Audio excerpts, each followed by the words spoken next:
hookah, hookah, hookah, chaka, hookah, hookah, hookah, chaka.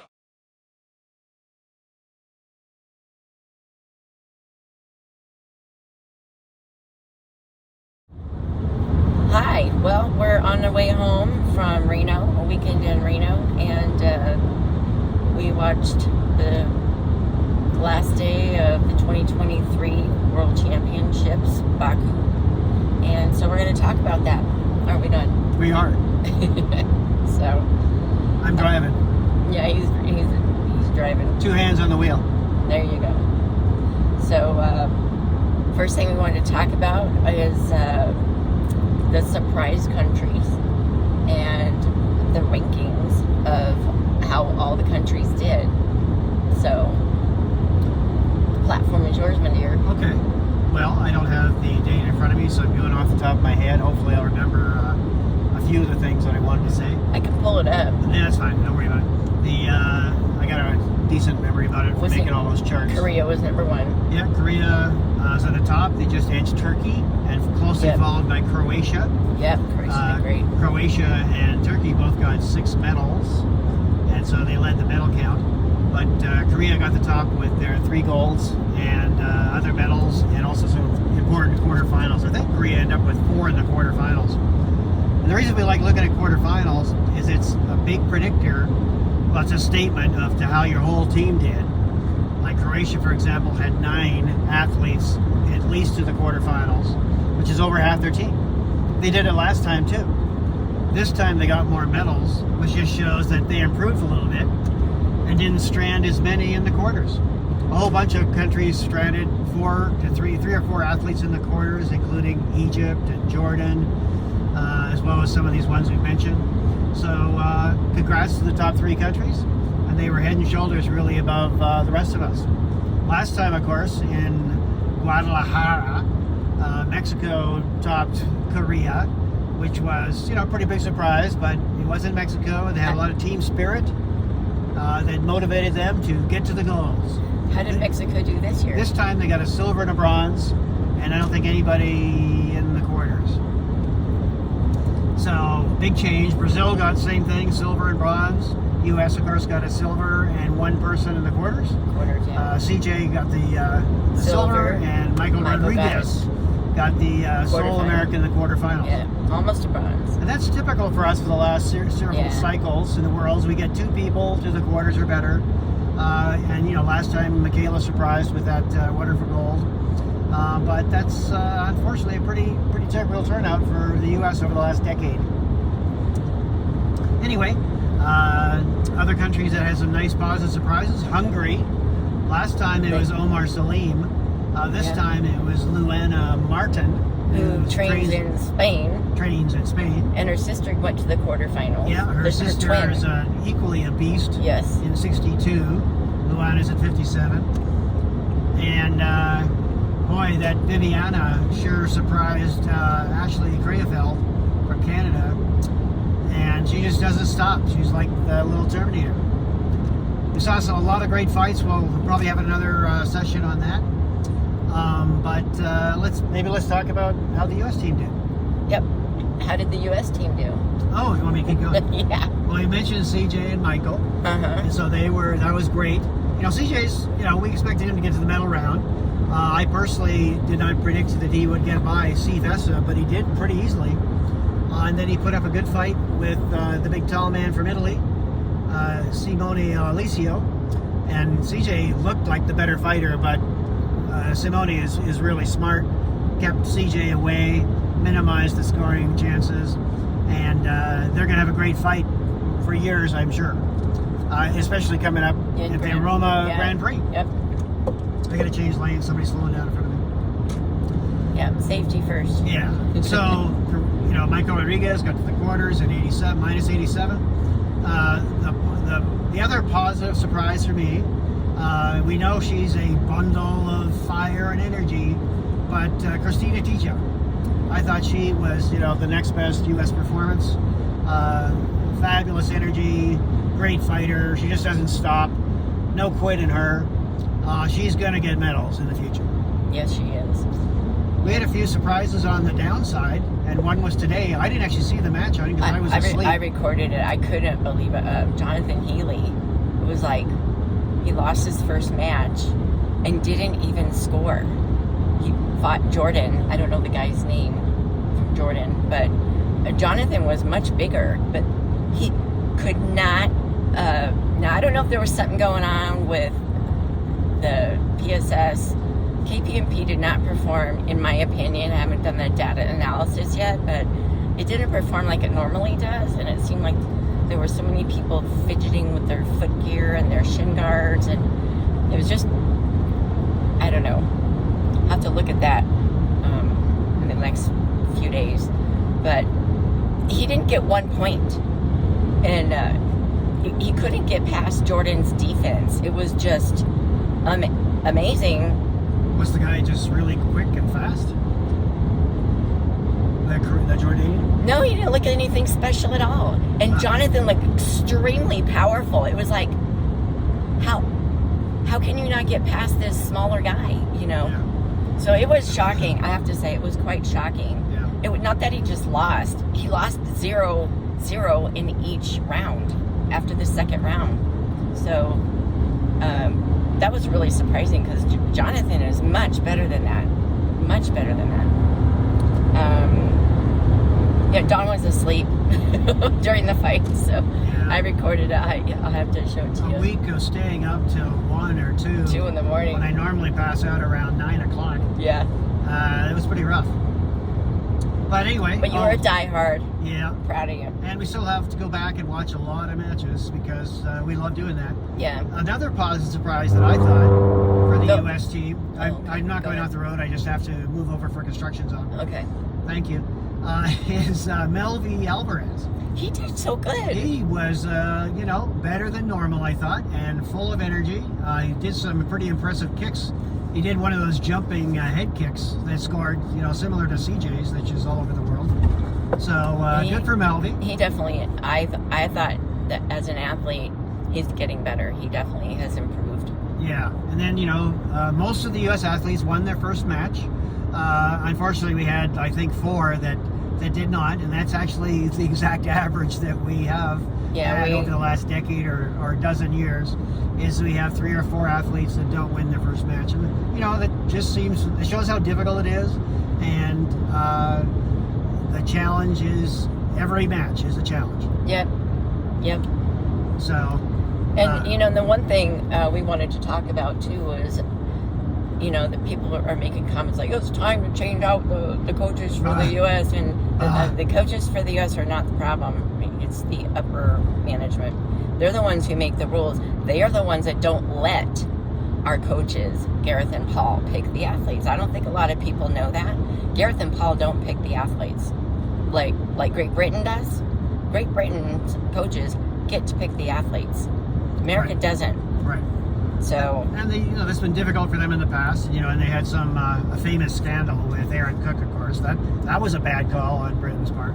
But they also they went to Moldova. A few years later, they had three guys in -68, all the top 15 in the world, and they had to pick between them. And Bradley Sinden rose to the top just barely over the other 2 guys, Christian McNeish and Peter something or other. And those 2 guys ended up dropping out, shortly thereafter because Bradley got the number 1 slot, QB1.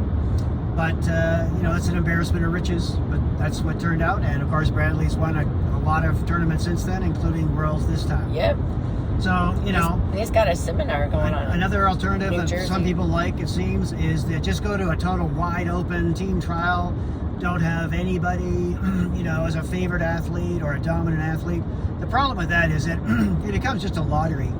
And, it sounds fair, but you're not necessarily getting the strongest athlete. You're getting the athlete that won on that day.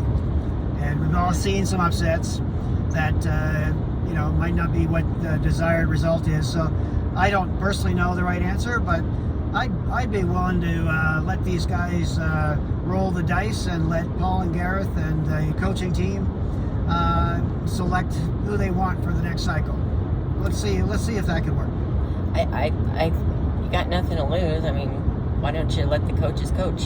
You know? Right, and if they really don't turn out well, then you can start to talk about, like in other pro sports, well, the coach is in charge, and he's also the general manager, he's drafting the athletes, and he's not winning, he's losing. Yep. That's when you change out. Get him out. That's when you change him out. Yeah. Yeah. Oh, but one of the things we didn't talk about was Russia. Oh, yeah, Russia. That little, I don't know what her name was. She came out of freaking nowhere. Yeah, Lilia in 46. Alvarado or Ulrich, or I don't know. Something Is that the one you were talking about, the Energizer Bunny? Yeah. Well, you didn't say where she's from. She fought Russia. under AI. Is it AIN? Yeah. Yeah. So Western Sahara. Western Sahara. Yeah. So, but she was this little dynamo. I guess she ended up losing in the quarterfinals. Yeah. To I think it might have been China. Was it China? She was really good too. Didn't she get the silver? I believe so. Yeah. The Croatian got the gold in 46. Okay. Yeah. Yeah, she was fantastic. Yeah. But we were really Stojovic. we were really happy this morning that was it Iran that won over China in 53. Kiana Jande. Yeah, pretty girl. I mean, pretty girl. Yeah. Excuse That was a good fight.